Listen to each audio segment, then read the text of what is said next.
In a cluttered basement-turned-makeshift hacker room, 4 teenagers huddle around glowing computer screens, their faces illuminated by lines of scrolling code. Anna, the determined leader, focuses intently, her voice tight with anticipation.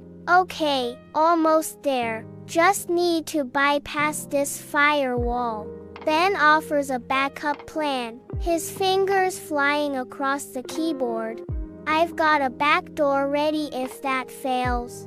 Chloe and Sam contribute their expertise, the air thick with nervous energy as they coordinate their breach of the CIA's security. Inside the CIA Situation Room, red lights pulse ominously as high-ranking officials gather, their faces grim under the harsh fluorescent lights. Director Hayes, stern and composed, watches the large screen displaying the security breach alert, his expression hardening with each passing second. Agent Miller's voice cuts through the controlled chaos. Reporting, we have a breach, sir. Unidentified source. They're accessing sensitive data.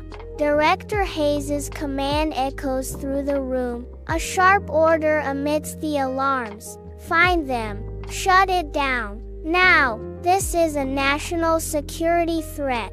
The room is a hive of focused activity, each agent scrambling to respond as the digital siege unfolds, threatening national security. In a dimly lit hacker room, CIA agents encircle the young tech wizards, guns raised, their faces grim in the flickering screen light. Director Hayes confronts them, his expression a mask of anger and disbelief.